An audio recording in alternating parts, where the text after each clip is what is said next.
Hello అండి. అందరికీ నమస్కారం. వెల్కమ్ టు మై ఛానల్ ఆహా ఏమి రుచి. ఎగ్ బిర్యానీ చాలా ఈజీగా, ఎక్కువ మొత్తంలో చేసిన చాలా పర్ఫెక్ట్‌గా ఎలా చేసుకోవాలో చూపిస్తానండి. చాలా బాగుంటుంది. బిర్యానీ అంటే ఒక్కొక్కరు ఒక్కొక్క స్టైల్‌లో చేస్తారండి. ఈ స్టైల్‌లో ఒకసారి ఎగ్ బిర్యానీ చేశారు అంటే ఇంట్లో వాళ్ళందరూ కూడా ఫిదా అయిపోవాల్సిందే. అంత టేస్టీగా ఉంటుంది. తప్పకుండా మీరు కూడా ట్రై చేయండి. ఈ బిర్యానీ పొడి పొడిలాడుతూ చాలా టేస్టీగా ఉంటుందండి. ఎలా తయారు చేసుకోవాలో చూసే ముందు మన ఛానల్లోకి ఎవరైనా కొత్తగా వచ్చినట్టయితే ఛానల్ని సబ్స్క్రైబ్ చేసుకోండి, వీడియోని లైక్ చేయండి, ఈ వీడియోని మీ ఫ్రెండ్స్ కి ఫ్యామిలీ వాళ్ళకి షేర్ చేయండి. చాలా సింపుల్ గా టేస్టీగా ఎగ్ బిర్యానీ ఎలా తయారు చేసుకోవాలో ఇప్పుడు చూద్దామండి. ఒక గిన్నె తీసుకుని అందులో ఒక 3 గ్లాసులు బాస్మతి రైస్ ని వేసుకుందామండి. 750 గ్రాములు రైస్ ని అయితే తీసుకున్నాను. రైస్ ని 1-2 సార్లు శుభ్రంగా నీట్ గా కడుక్కోవాలండి. రైస్ మునిగేంత వరకు నీళ్ళని పోసుకోవాలి. ఒక అరగంట నుంచి గంట వరకు బియ్యాన్ని అయితే నానబెట్టుకుందామండి. నేను ఇక్కడ 7-8 గుడ్లు తీసుకున్నాను. ఉడకబెట్టిన గుడ్లను అయితే తీసుకున్నానండి. మీరు తినే క్వాంటిటీని బట్టి గుడ్లను అయితే తీసుకోవచ్చు. ఒక గుడ్డుకి ఒక 3 ఘాట్లు పెట్టుకుందామండి. గుడ్లన్నిటికీ కూడా ఈ విధంగా ఘాట్లు పెట్టుకుని పక్కన పెట్టుకుందాము. తర్వాత స్టవ్ పైన గిన్నె పెట్టుకుందామండి. 1 టేబుల్ స్పూన్ వరకు ఆయిల్ వేసుకుందాము. తర్వాత ఇందులో ఒక 1/2 టేబుల్ స్పూన్ పసుపు, ఒక 1/2 టేబుల్ స్పూన్ కారం, ఒక 1/2 టేబుల్ స్పూన్ గరం మసాలా పొడి, ఒక 1/2 టేబుల్ స్పూన్ బిర్యానీ మసాలా పొడి వేసుకుందామండి. ఈ పొడులన్నీ కూడా ఆయిల్లో లైట్ గా వేగాలి. కొద్దిగా సాల్ట్ ని కూడా వేసుకుని అంతా కూడా బాగా కలుపుకోవాలి. ఘాట్లు పెట్టుకున్న గుడ్లన్నిటిని కూడా నెమ్మదిగా ఒక్కొక్కటిగా వేసుకోవాలండి. వీటిల్ని ఇలా కదుపుతూ అన్ని వైపులకి కూడా తిప్పుకుంటూ గుడ్లను వేయించుకోవాలి. రెడ్ కలర్ లోకి వచ్చేంత వరకు వేయించిన తర్వాత గుడ్లన్నిటిని కూడా ఒక గిన్నెలోకి తీసుకుని పక్కన పెట్టేసుకుందామండి. గుడ్లన్నిటిని కూడా రెడీ చేసి పెట్టుకోవాలి. తర్వాత స్టవ్ పైన వెడల్పుగా కొంచెం మందంగా ఉండే గిన్నె పెట్టుకోవాలండి.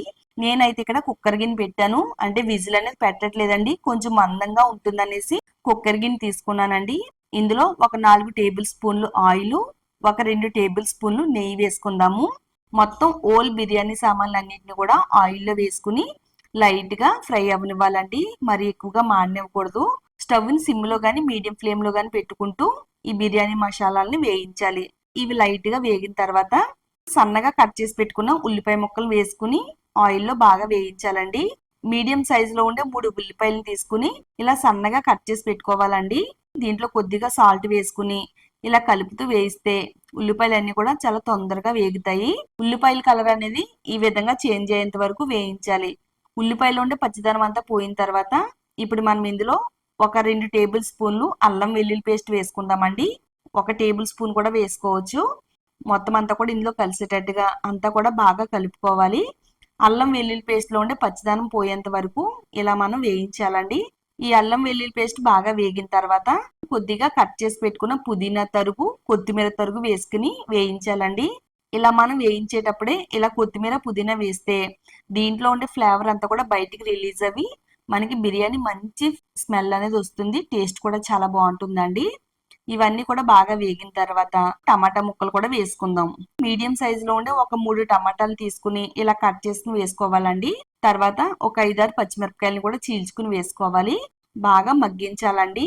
దీనిపైన మూత పెట్టి మీడియం ఫ్లేమ్ లో దీన్ని మనం మగ్గించాలండి. మధ్య మధ్యలో గరిటెతో కలుపుతూ ఉండాలండి, అడుగు పట్టకుండా ఉంటుంది. టమాటాలన్నీ కూడా బాగా మగ్గిన తర్వాత ఒక 2 టేబుల్ స్పూన్లు కారం వేసుకోవాలండి. 1 టేబుల్ స్పూను ధనియాల పొడి, 1 టేబుల్ స్పూను జీలకర్ర పొడి, 1 టేబుల్ స్పూను గరం మసాలా పొడి, 1 టేబుల్ స్పూను బిర్యానీ మసాలా పొడి వేసుకోవాలండి. ఇందులో కలిసేటట్టుగా అంతా కూడా బాగా కలపాలి. కనీసం ఒక 2 నిమిషాలైనా గానీ ఆయిల్లో ఈ పొళ్ళన్నీ కూడా ఫ్రై అవనివ్వాలి. ఈ పొళ్ళన్నీ కూడా ఆయిల్లో బాగా మగ్గిన తర్వాత కొద్దిగా సాల్ట్ వేసుకుందామండి. ఆల్రెడీ మనం ఉల్లిపాయలు వేయించేటప్పుడు సాల్ట్ వేసాం కదా, ఇప్పుడు చూసుకుని సాల్ట్ వేసుకోవాలి. అంతా కూడా బాగా కలిపిన తర్వాత చూడండి, మనకి ఆయిల్ అనేది ఇలా సెపరేట్ అవుతుందండి. ఇలా సెపరేట్ అయిన తర్వాత ఒక 4 టేబుల్ స్పూన్లు పెరుగు వేసుకోవాలండి. చక్కగా ఇందులో కలిసేటట్టుగా గరిటతో అంతా కూడా బాగా కలుపుకోవాలి. మనకి ఇది ఆయిల్ అని సెపరేట్ అయ్యేంత వరకు కూడా ఉంచాలండి. ఆ విధంగా రావాలి. ఆయిల్ అని సెపరేట్ అయిపోయింది. పెరుగు అంతా కూడా మనకి ఇందులో కలిసిపోయిందండి. ఇలా అంతా కూడా బాగా కలుపుకొని ఒక 2 నిమిషాల పాటు ఉడకనివ్వాలండి. నీళ్లు పోసుకుందామండి. మనం ఎన్ని గ్లాసులు రైస్ అయితే తీసుకున్నామో ఒక్కొక్క గ్లాస్ కి 1.25 గ్లాస్ నీళ్ళని పోసుకోవాలి. నీళ్ళన్ని పోసేసిన తర్వాత ఒకసారి గరిటతో అంతా కూడా బాగా కలిపేసుకుందామండి. ఈ టైంలోనే ఉప్పు సరిపోయిందో లేదో సరి చూసుకోవాలి. నాకు ఇక్కడ అన్ని కూడా కరెక్ట్ గా సరిపోయినాయండి. దీనిపైన మూత పెట్టేసి వాటర్ ని బాగా మరగనివ్వాలి. వాటర్ మరిగిన తర్వాత రైస్ ని వేసుకుందామండి. ఆల్రెడీ మనం నీళ్ళల్లో రైస్ ని అయితే నానబెట్టి పక్కన పెట్టాం కదా. ఈ బాస్మతి రైస్ ని నీళ్ళు అనేవి ఏమీ లేకుండా బాగా స్ట్రైన్ చేసిన తర్వాత ఇప్పుడు ఇందులో వేసుకుని అంతా కూడా కలిపేసుకుందామండి. ఒకసారి ఇలా గట్టితో కలుపుకుంటే సరిపోతుంది, లేకపోతే రైస్ అనేది విరిగిపోతుందండి. ఇప్పుడు దీనిపైన మూత పెట్టేసుకుని రైస్ ని ఉడకనివ్వాలండి. 90% రైస్ అనేది ఉడికేంత వరకు ఉంచాలి. 90% రైస్ ఉడికిన తర్వాత మూత తీసి ఒకసారి అంతా కూడా బాగా కలిపేసుకోవాలి. వేయించి పెట్టుకున్న గుడ్లుని ఇందులో పెట్టుకోవాలండి. పైన గుడ్లన్నిటిని కూడా ఈ విధంగా పెట్టేసుకోవాలి.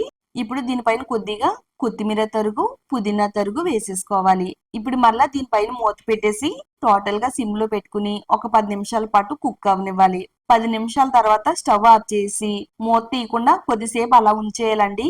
అలా ఉంచేయడం వల్ల మనకి బిర్యానీ రైస్ అనేది పొడి పొడిలాడుతూ చాలా బాగా వస్తుంది. ఇక్కడ నేను మూత తీసి చూపిస్తున్నాను చూడండి. ఎగ్ బిర్యానీ అనేది రెడీ అయిపోయిందండి. చూస్తుంటేనే నోరు ఊరిపోతుంది కదా. చాలా సింపుల్ ప్రాసెస్ అండి. చాలా ఈజీగా మనం దమ్ చేయకుండా ఈ విధంగా తయారు చేసుకుంటే ఎగ్ బిర్యానీ చాలా అంటే చాలా టేస్టీగా ఉంటుంది. ఎగ్ బిర్యానీ తినాలి అనిపించినప్పుడు ఇలా నేను చెప్పిన విధంగా ఈజీగా తయారు చేసుకుని తిన్నారంటే గనక ఇంట్లో వాళ్ళందరూ కూడా కడుపు నిండా తింటారండి. మరలా ఎప్పుడైనా తినాలి అనిపిస్తే ఇదే బిర్యానీ చేసుకుని తింటారండి. అంత రుచిగా ఉంటుంది, అంత ఈజీగా కూడా ఉంటుందండి. మనకి పని కూడా చాలా తక్కువ అవుతుందండి. దమ్ వేస్తే కనుక టైం ఎక్కువ పడుతుంది. మనం డైరెక్ట్ గా ఇందులో రైస్ వేసి వండాం కాబట్టి చాలా సింపుల్ ప్రాసెస్ అండి. ఎగ్ కూడా చక్కగా మసాలాలు ఫ్లేవర్ అంతా బాగా పట్టి తింటుంటే టేస్ట్ కూడా చాలా బాగుందండి. పిల్లలు ఎప్పుడైనా బిర్యానీ కావాలి అని అడిగినప్పుడు ఇలా సింపుల్ గా టేస్టీగా ఎగ్ బిర్యానీ చేసి పిల్లలు పెడితే చాలా ఇష్టంగా తింటారండి. తప్పకుండా ఈ వీడియో చూసిన తర్వాత మీరు కూడా ఇంట్లో ట్రై చేయండి. ట్రై చేసిన తర్వాత టేస్ట్ ఏ విధంగా వచ్చిందో ఈ వీడియో కామెంట్ సెక్షన్ లో షేర్ చేయడం మాత్రం అస్సలు మర్చిపోవద్దండి. వీడియోని తప్పకుండా లైక్ చేయండి. మీ ఫ్రెండ్స్ కి ఫ్యామిలీ వాళ్ళకి షేర్ చేయండి. ఇలాంటి మరిన్ని టేస్టీ రెసిపీస్ కోసం ఛానల్ ని సబ్స్క్రైబ్ చేసుకోండి.